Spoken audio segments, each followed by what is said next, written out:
A'udzubillahi minasyaitonirrajim. Bismillahirrahmanirrahim. Assalamualaikum warahmatullahi wabarakatuh.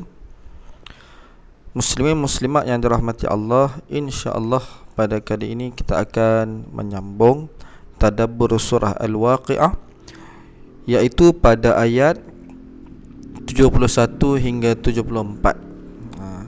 Iaitu pada perbahasan terakhir, rangkuman 4 ayat persoalan yang terdapat dalam surah Al-Waqiah ini yang menarik untuk sama-sama kita kongsi.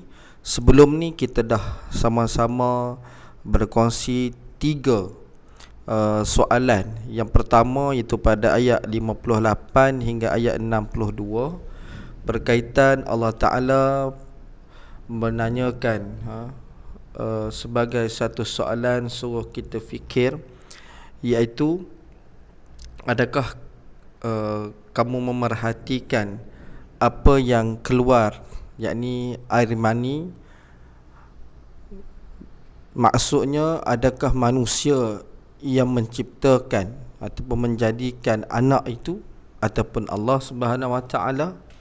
Begitu juga soalan yang kedua, iaitu pada ayat 63 hingga ayat 67 berkaitan tentang kita bercucuk tanam, maksudnya tanam biji benih.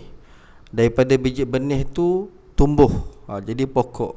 Adakah manusia juga yang menumbuhkan pokok tersebut? Sudah tentulah yang menumbuhkan, yang mampu untuk menumbuhkan itu hanyalah Allah Subhanahu Wa Taala.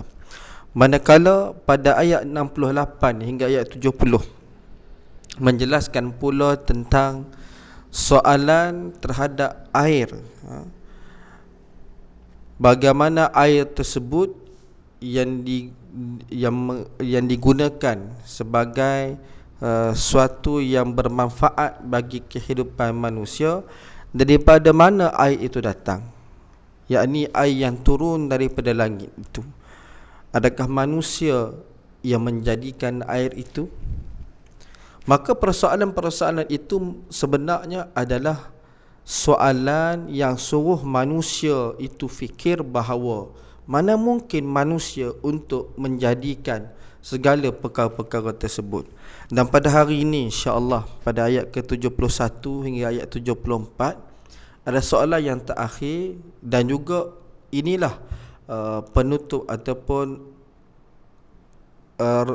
rumusan 4 bukti kebenaran hari kebangkitan yang telah didustakan oleh orang-orang kafir.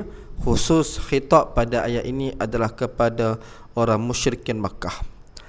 Muslimin muslimat dirahmati Allah, insya-Allah sama-sama kita tadabbur pada ayat ini. Allah Ta'ala berfirman, A'udzubillahi minasyaitonirrajim. Afara'aytumun nara allati turun أأنتم أنشأتم شجرتها أم نحن المنشئون نحن جعلناها تذكرة ومتاعا للمقوين فسبح باسم ربك العظيم. Maka terangkanlah kepadaku tentang api yang kamu nyalakan dengan cara menggosok-gosokkan, menggesikkan kayu. Kamukah yang menjadikan kayu itu atau kami yang menjadikannya? Kami jadikan api itu untuk peringatan dan bahan yang berguna bagi musafir di padang pasir. Maka bertasbihlah dengan menyebut nama Tuhanmu yang maha besar. Muslimin muslimat dirahmati Allah, insya-Allah kita dahulukan dengan melihat tafsir kepada ayat tersebut. Apa yang dinyatakan dalam kitab tafsir Ibnu Katsir, Imam Ibnu Katsir menyatakan, afara'aytumun nar allati turun, iaitu nak menunjukkan bila Allah Ta'ala tanya, adakah kamu memerhatikan kepada api? Dulu tidak ada lagi lighter, tidak ada lagi alat pemetik api. Jadi dia perlu gunakan kayu untuk digosok-gosokkan kayu itu, yang mana diambil daripada dahan pokok sebagai pemetik api, hinggalah dapat mengeluarkan percikan api, lalu dapatlah api.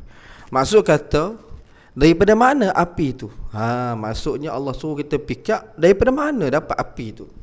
Jadi kalau nak jawab, mungkin orang kata daripada kayu yang kami gesek tu lah. Okey. Jadi sebab tu Allah tanya lagi, a antum ansha'tum syajarataha am nahnul munsyi'un? Bahkan pada ayat ni nak menyatakan, adakah kamu yang telah menjadikan apa nama kayu daripada pokok tu? Bahkan kamilah yang menjadikannya, maksudnya dengan digesekkan kayu itu jadilah api. Bagi orang Arab di masa dahulu, ada dua jenis kayu yang digunakan untuk mendapatkan api itu, iaitu kayu al-maraq dan juga kayu al-ifar. Apabila dari masing-masing ranting kedua-dua kayu itu diambil satu batang yang masih hijau, lalu satu dengan yang lainnya digosok, maka daripada gesekan keduanya itu keluarlah percikan api. Maka nak disebutkan di sini persoalan yang timbul, bagaimana kalau tak ada kayu tu, bagaimana nak dapatkan api? Tu cerita dia. Lalu disambung lagi pada ayat tersebut, nahnu ja'alnaha tazkiratan wa mata'an lil muqwin. Mujahid dan Qatadah mengatakan bahawa makna yang dimaksudkan ialah untuk mengingatkan manusia akan api yang sangat besar, iaitu api neraka. Pada ayat ni Allah kata nahnu ja'alnaha, kami telah jadikannya, maksudnya api, maksud Allah jadikan api itu sebagai apa? Tazkirah, peringatan. Maka peringatan di sini ialah api neraka.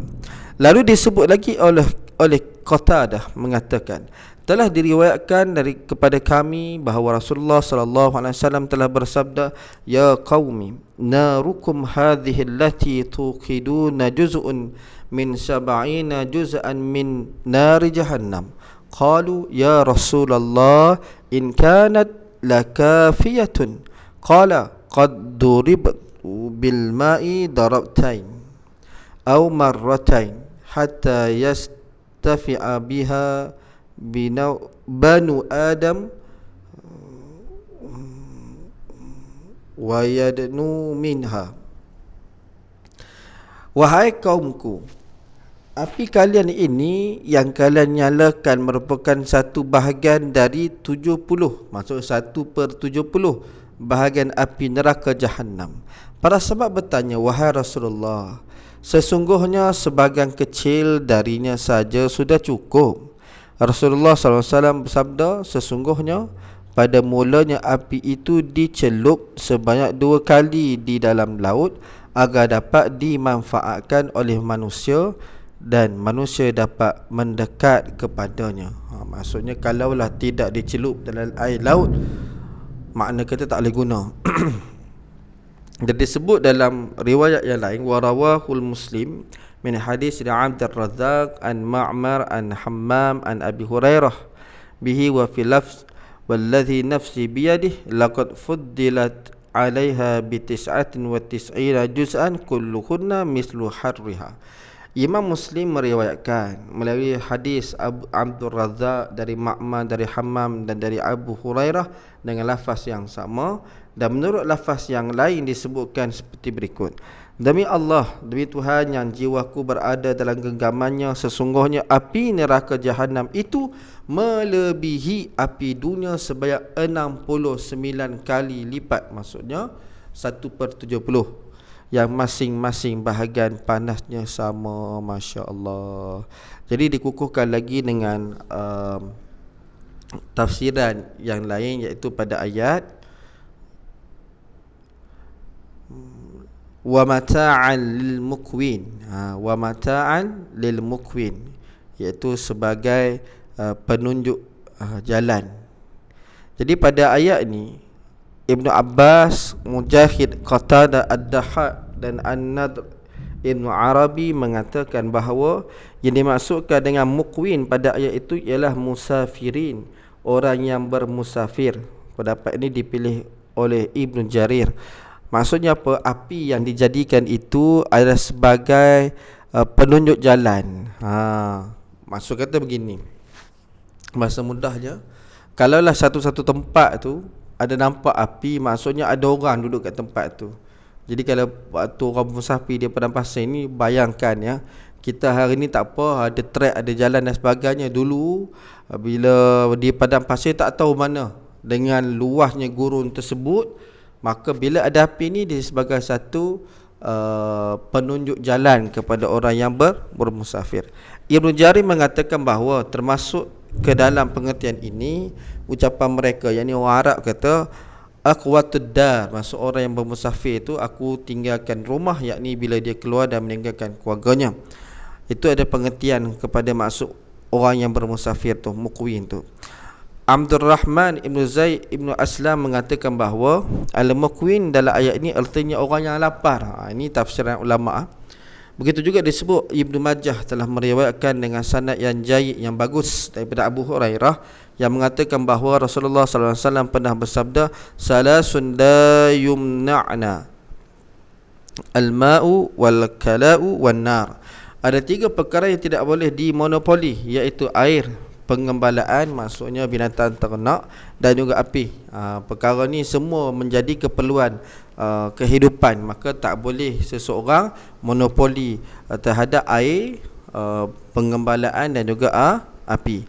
Maka tafsiran secara umum yang saya ambil daripada kitab Tafsir Al-Wajiz oleh Dr. Wahbah Zuhaili mengatakan ini adalah bukti yang keempat, kebenaran hari kebangkitan, di mana Allah berfirman, khabarkan kepadaku tentang api yang kalian nyalakan dengan digesek pada kayu.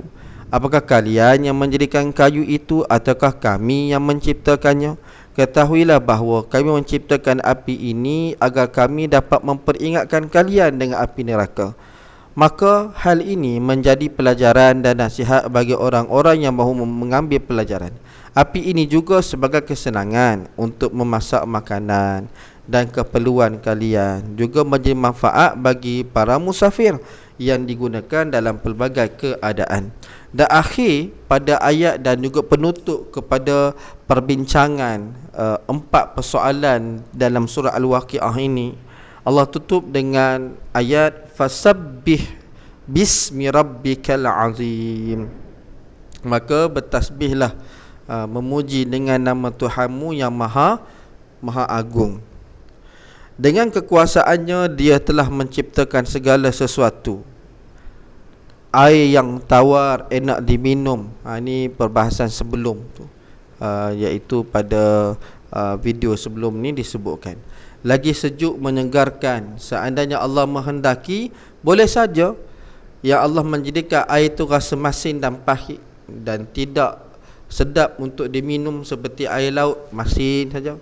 Dan dia jugalah menciptakan api yang panas membakar, lalu dia menjadikan hal tersebut maslahat, yakni kebaikan bagi hamba-hambanya dan manfaat bagi kehidupan duniawi mereka, yang sekaligus mengandungi peringatan bagi mereka di hari kemudian, yakni hari akhirat, iaitu hari mereka dikembalikan kepadanya. Allahu Akbar. Muslimin muslimat yang dirahmati Allah, sama-sama kita perhatikan, mudah-mudahan kita boleh ambil manfaat daripada ayat ini.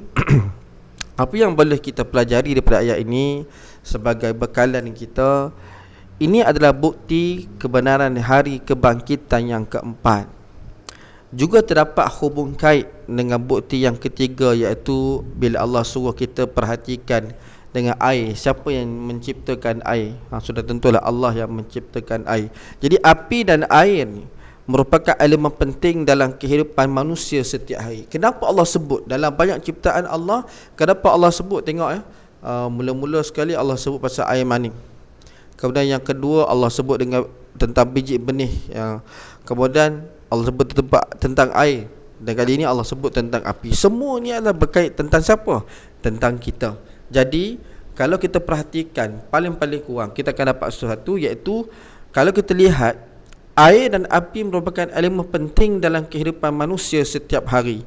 Benarlah seperti mana yang kita selalu baca dalam surah Al-Baqarah ayat 60, Allah Ta'ala berfirman, wa izistasqa Musa liqaumihi faqul nadrib bi'asakal hajar fanfajarat minhu 12 'aina qad 'alima kullu unasin mashrabahum kulu washrabu min rizqillah wa la ta'thaw fil ardi mufsidin.